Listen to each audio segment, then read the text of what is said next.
Hey guys, it's Brian. Welcome to Financial Fitness. If you're new to the channel, please subscribe. In this video, I'm going to talk about saving and some of the challenges that work against saving. When you Google things or search on YouTube how to do something on personal finance, it's not always from a perspective of your specific situation, and it might take a little while to figure out from what perspective the article or video is about. To be clear, my perspective on most videos will be from the perspective of someone earning a salary, and that also applies for this video. So to detail why saving and budgeting are the critical first steps for anyone mastering their personal finances. Saving has a guided formula more so than investing does. There is a right and wrong for proper savings methods, but for investing, there is not always a right and wrong depending on your financial situation. But the main reason why savings is more important than investing is because you simply can't start investing without first saving any money to invest with. With that being said, this equation is what I consider to be the core foundation of personal finance. Income minus expenses equals savings. No matter where you are within your personal finance journey, this equation applies.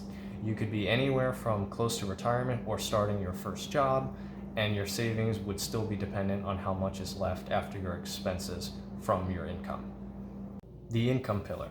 Income is money that an individual or business receives in exchange for providing a good or service. Income is typically used to pay for daily expenses. For individuals, income is generally received in the form of wages or a salary. Most forms of income are subject to taxation, which is one of the primary challenges of saving money. The expense pillar. Expenses are an outflow of money to another person or entity in exchange for a good or service. Expenses are what I would consider to be the main challenge to increasing your savings and savings rate. Everything about expenses, from accumulating them to tracking them and especially eliminating them. The savings pillar. Saving is income that is not spent, or also known as deferred consumption.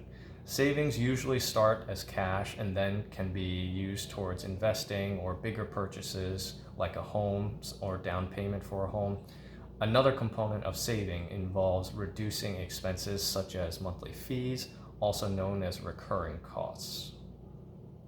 The total between the first two pillars result in the third pillar, which is savings.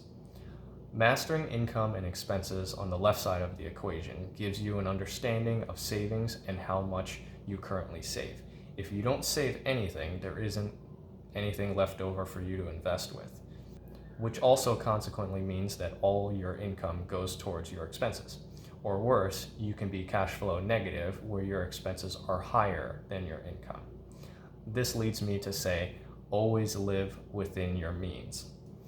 Do not live in debt for extended periods of time. I understand that things do happen throughout the course of living, but this will prevent you from saving and making long-term progress towards your financial goals.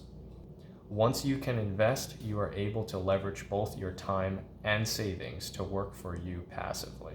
My opinion is that expenses are in many ways easier to control than your income. And I will focus on expenses just because there are so many different expenses you can accumulate over time. Expenses are a function of being in your control of what you spend your income on. The assumption that I'm making here is that most people have many different types of expenses that vary in size and not as many sources of income. As a result, many people don't take an itemized approach to their expenses, and some things can easily be forgotten instead of being optimized or eliminated entirely. Once you're able to change your mindset behind why and how your expenses are set up, you can take control of your expenses instead of letting them control you. Tons of expenses can be cut out entirely or limited to cut off or stem high monthly charges, which I will get to in another video. I will be focusing on the expense pillar first and foremost in upcoming videos. There are many families and people who have trouble saving regardless of how high their income is, even if it's over $500,000, or some that have half that income that are able to save double what high income earners save.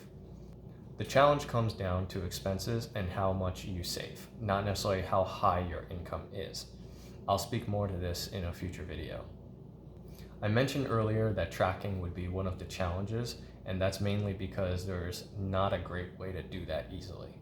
Now, there are multiple ways to track your expenses digitally, like using Mint, but in my opinion is if you want to look into your expenses and budget deeply, especially if it's your first time taking such a deep dive into them, it's best to do so manually and kind of line by line for each transaction or expense.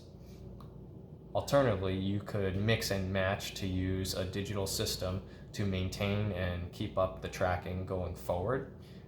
But initially, whichever method you ultimately choose, a manual method should be used to start to understand your cash flow. Using the 3 pillars and somewhat of a phantom 4th pillar being debt, you can use these 2 money ratios to get a quick snapshot of how you're doing. Debt to income ratio, also known as DTI. To determine your DTI ratio, simply take your total debt and divide it by your income. For instance, if your debt costs $500 per month and your monthly income after taxes equals $3,000, your debt to income ratio is $500 divided by 3,000, or 16.6%. This ratio should be as close to 0 as possible in a perfect world, but since it's unlikely this number can even get to 0, let alone stays at 0 for extended periods of time, depending on where you are in life, this ratio should ideally be under 30% and should definitely not exceed 50%.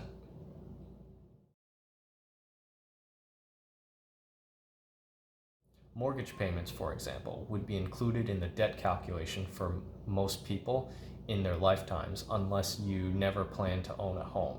And we'll never have a 0 for this ratio. Alternatively, if you have paid off your mortgage, then it would become 0 and become attainable. Expense to savings ratio.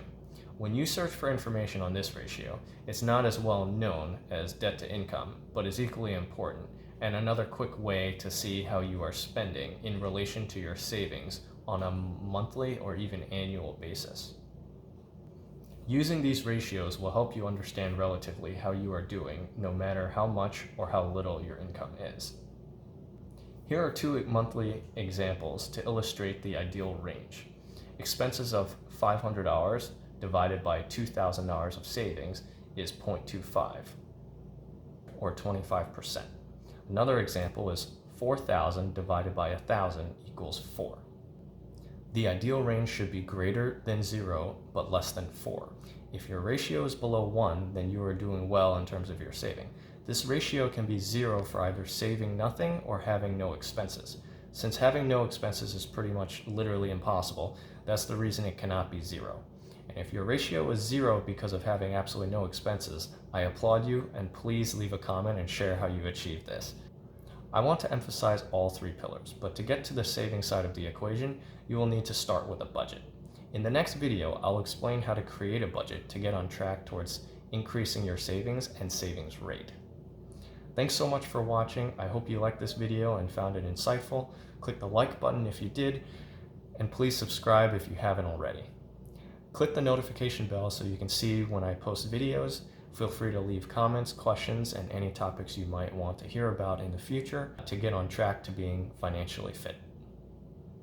See you in the next video.